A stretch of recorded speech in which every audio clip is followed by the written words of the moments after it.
Good evening, I'm Kimilia and this is KiniNews. Prime Minister Anwar Ibrahim and other leaders of parties in the unity government have formally signed an agreement on their cooperation today. Prime Minister Anwar Ibrahim and leaders of 4 major parties and coalitions that are part of the current government signed an agreement today to ensure political stability and drive the country's economy. Aside from Anwar, BN chairperson Ahmad Zahid Hamidi, Sabah Chief Minister Hajiji Noor, Sarawak Premier Abang Johari Openg, and Warisan President Mohd Shafie Apdal were present at the signing ceremony held at the Prime Minister's office in Putrajaya today. In a press conference after the signing ceremony, Anwar described the agreement as a significant event in the political history of the country. Saya ingin jelaskan seperti mana kalau yang tertera dalam memorandum ini, yang disepakati bukan soal kedudukan atau habuan, tetapi prinsip dan dasar yang tertera kepada soal apa yang disebut sebagai tata kelola yang baik atau good governance, dan juga soal pemacuan pertumbuhan ekonomi yang segar dan meyakinkan. Anwar added that he was touched to be given the trust and commitment and hoped that the unity government will be a strong team that can help resolve any problems that arise with one voice. Aside from the priority on good governance and rejuvenating the economy, Anwar said they will also pay attention to the Malaysia Agreement 1963 as well as the development and policies of Sabah and Sarawak. When asked whether the memorandum will ensure a stable and lasting government for the next 5 years, Anwar said he is extremely encouraged by the trust and commitment of the parties involved. The death toll from a landslide which occurred at a popular campsite near Batangkali in Selangor today has risen to 19 as of 6 p.m, with search and rescue operations still ongoing. Earlier today, Anwar called for thorough SAR operations to be conducted by all government agencies. Prime Minister Anwar Ibrahim has ordered a search and rescue mission for victims of a landslide at a popular campsite in Batangkali, Selangor, to be conducted thoroughly and systematically by all government departments. In a statement today, the Premier said he was shocked to hear of the landslide at a camping site near Genting Highlands. He said he had ordered for thorough SAR operations to be conducted by all the related government agencies. The landslide occurred at around 3 a.m. at Father's Organic Farm. Earlier, the National Disaster Management Agency reported that a total of 94 people were involved in the tragedy.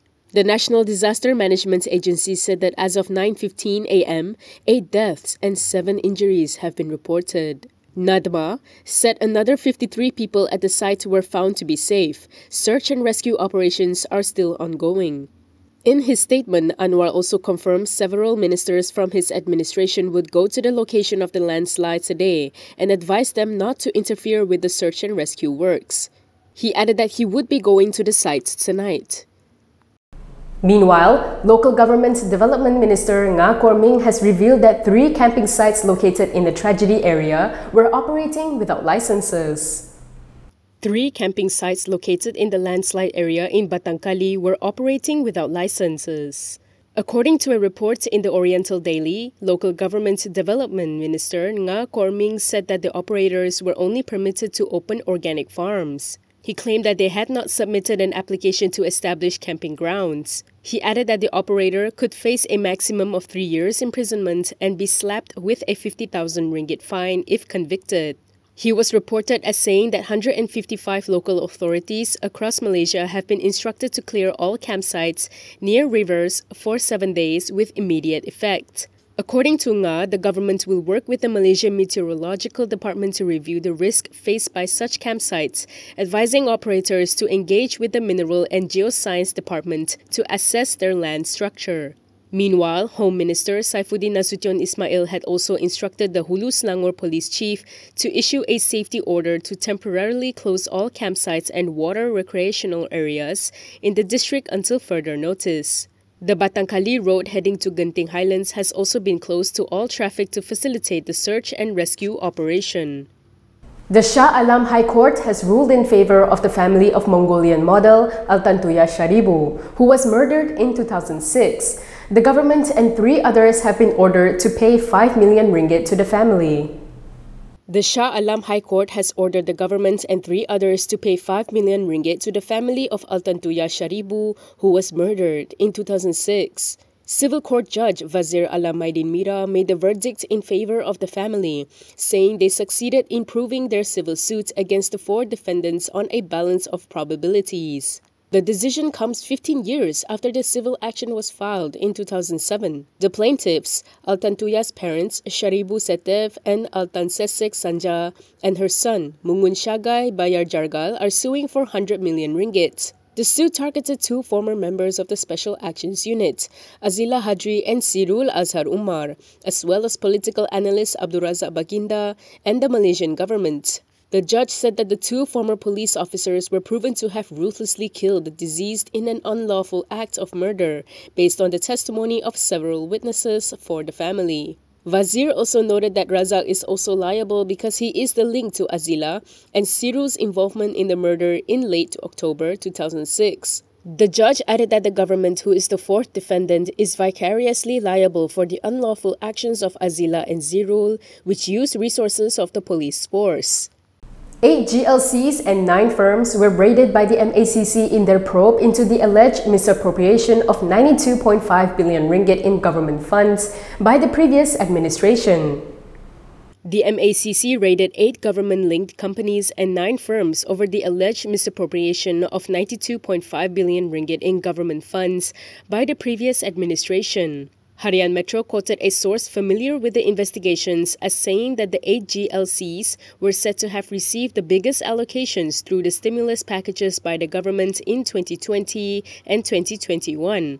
The source said MACC officers also raided 9 companies that function as main suppliers to the GLCs and seized documents. According to the report, investigations are still in the early stages.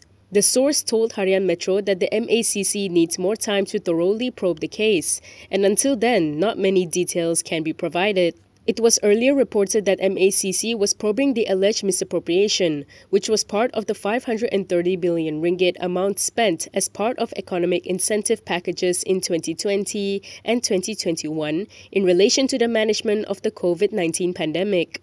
MACC is expected to call up Perikatan Nasional chairperson Muhyiddin Yassin, who was then Prime Minister, as well as Tengku Zafrul Abdul Aziz, who then served as Finance Minister, and former Health Minister Khairi Jamaluddin. Muhyiddin had previously denied allegations that he had misappropriated 600 billion ringgit during his tenure as Prime Minister and said that he was ready to face any investigations. Tengku Zafrul had also said he has nothing to hide and will cooperate with any investigations. Communications and Digital Minister Fahmi Fadzil has responded to claims that he was behind RTM's decision to pull out a popular preacher from a program on their channel. Communications and Digital Minister Fahmi Fadzil has denied involvement in RTM's decision to pull out Islamic preacher Ridwan T. Abdullah from the station's Forum Perdana Ehwal Islam program. In a press conference today, he said it was not his program and not his decision to make. Yeah, this is not my program. That's not my program, and because this has, so it's not my call.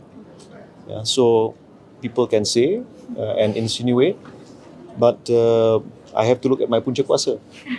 Right? Difahamkan arahan pen tu daripada menteri. Bukan jadi bukan. Okay. Previously, it was reported that a show featuring Ridwan had been cancelled by RTM. According to Malaysia Now, Ridwan blamed Fahmi for RTM's decision and accused the minister of being a hypocrite in matters concerning freedom of speech. And that is all from me today. For more stories, you can go to KiniTV.com. You can also follow us on Instagram, Twitter, YouTube, and Facebook for the latest news updates. If you'd like to support independent media, do consider subscribing to MalaysiaKini.com. I'm Kimilia. Thanks for watching.